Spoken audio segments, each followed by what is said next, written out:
We're continuing our season by season look at the Ontario Hockey League as it's nice to go back and take a look at some of the history of the Ontario Hockey League.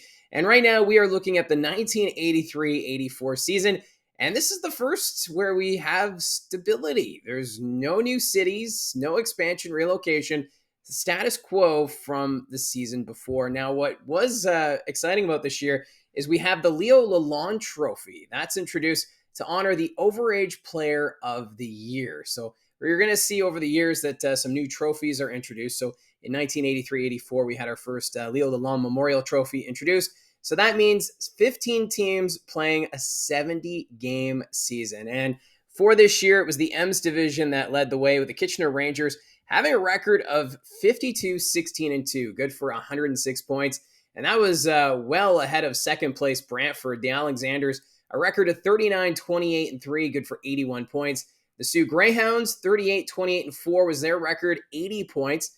Fourth in the M's division, London. The Knights had a record of 32-37-1, 65 points. The North Bay Centennials, fifth with a record of 22-43-5, good for 49 points. And the Windsor Spitfires, they claimed the final playoff spot in the M's division with a record of 22-46-2, good for 46 points. And on the outside looking in on the playoff picture, you have the Guelph Platers. They had a record of 20-46-4, 44 points. And the Sudbury Wolves, a team that just can't seem to make the playoffs, they finished with a record of 19-50-1, 39 points. Now, when we look at the Leyden division, it's the Ottawa 67s leading the way, a record of 50-18-2, 102 points. The Toronto Marlboros finishing second in the division at 45-24-1 for 91 points. The Peterborough Petes, third in the division, 43-23-4 was their record for 90 points. The Oshawa Generals, they sit fourth in the division, 37-32-1 was their record for 75 points. The Belleville Bulls, fifth, 33-37-0 was their record for 66 points.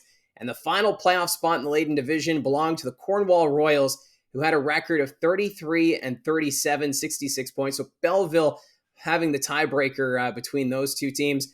And then missing the playoffs in 83-84 would be the Kingston Canadians, who had a record of 25-45, good for 50 points. As the two divisions, you do see this quite often where a team missing the playoffs would have made the playoffs in the opposite division, and that would have been the case for the Kingston Canadians. Now, as this season went on, the Kitchener Rangers, they were named host to the 1984 Memorial Cup. Now, they were primed for another big season with Wayne Presley leading the offense with 63 goals, 139 points in 70 games. It was just an outstanding run for him. And this Kitchener Rangers team trying to be quite the contender, as we've seen already a few seasons where the Kitchener Rangers would win the J. Ross Robertson Cup. So the Rangers early on in the OHL's history, one of the more dominant franchises in the league. Now, what is unfortunate, though, about this season, this would be the last year of the Brantford Alexanders, as the city was experiencing an economic downturn and the team just not able to get the fan support as they had earlier in their organization's history, and they would end up moving in the offseason. So it wouldn't be until recently that we would actually see Brantford back in the Ontario Hockey League circuit. Now, for this season, your top scorers for the year, leading the way was Tim Salmon of the Kingston Canadians. He had 45 goals, 100 assists, 145 points.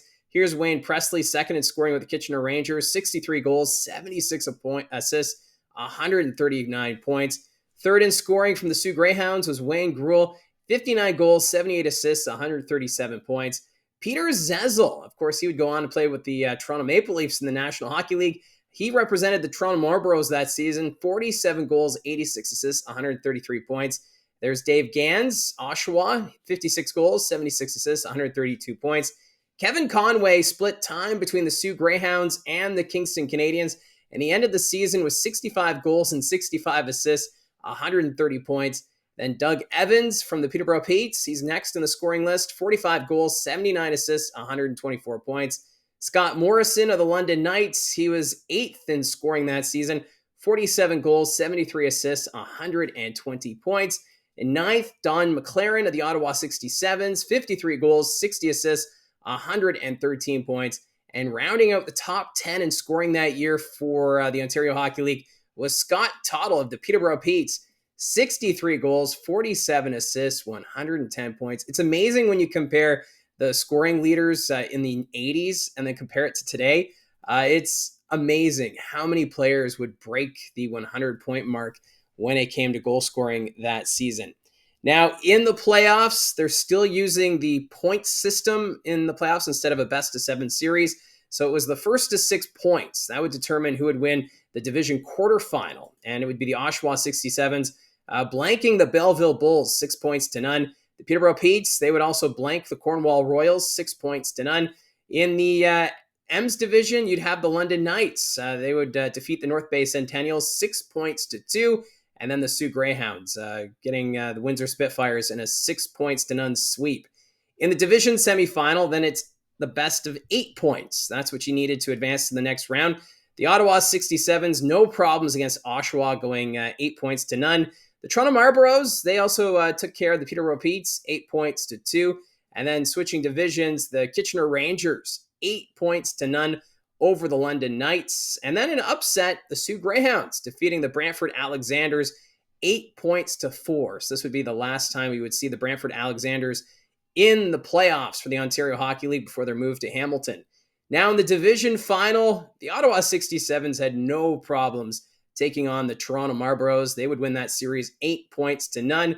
And then the Kitchener Rangers and Sioux Greyhounds, that rivalry continuing here. These two teams seem to always find a way to meet in a division final or championship, and it would be the Kitchener Rangers having the edge 8 points to 6. Now for the J. Ross Robertson Cup, it would be the Ottawa 67s against the Kitchener Rangers. And remember, Kitchener would be the host of the Memorial Cup this year, but it would be Ottawa getting the upper hand of the hosts 8 points to 2. And when you look at that series, it was quite the battle between those two teams. It was a heated rivalry as well.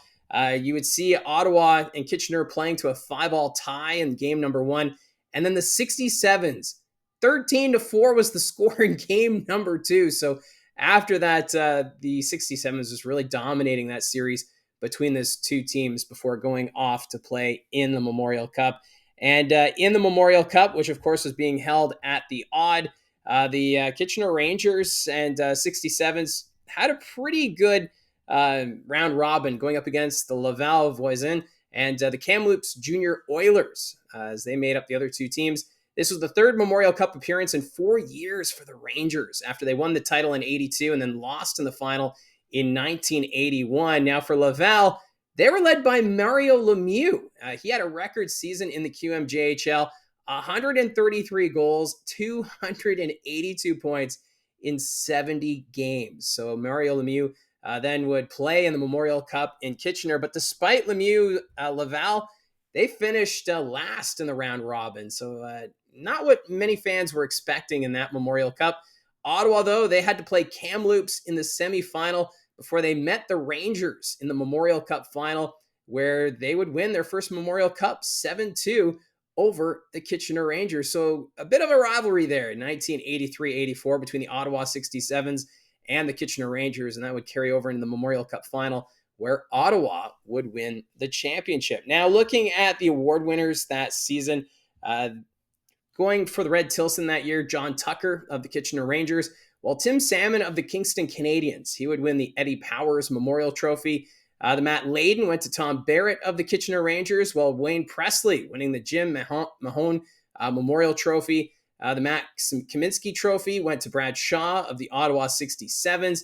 The Jack Ferguson went to Dave Moylan of the Sudbury Wolves. So despite Sudbury missing the playoffs, Moylan getting some recognition in the 1983-84 season and winning the, where is it? The Max, he did the Max Kaminsky.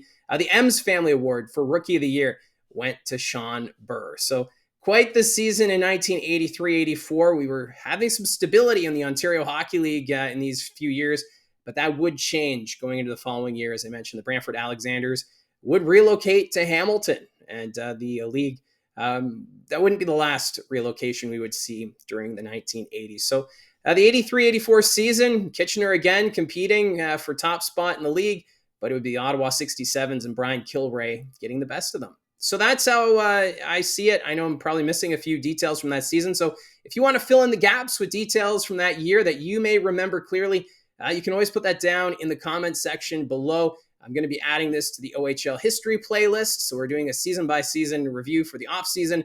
And of course, last year I did the team history videos. So if you want to take a look at that, that's also on the playlist. So again, thank you very much for all your support. Don't forget to hit like and subscribe, and we'll talk to you again soon.